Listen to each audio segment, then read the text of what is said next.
นั่งดูนี่ทำไมจะยอม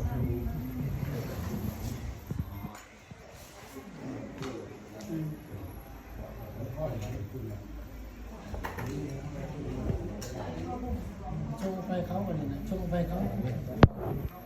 ดีครับ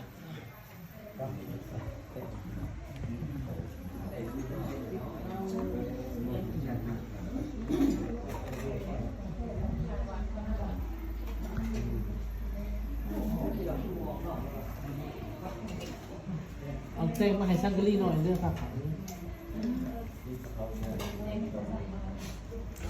แต่ไม่ใช่ที่สำคัญนะ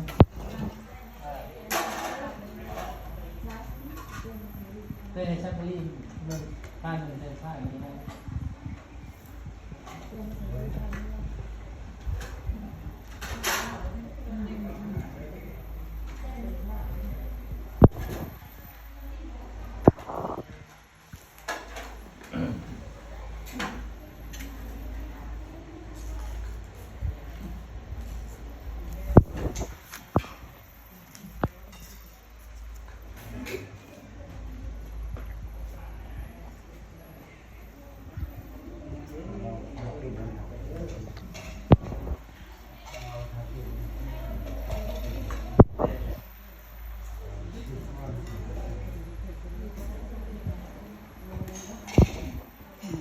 สอง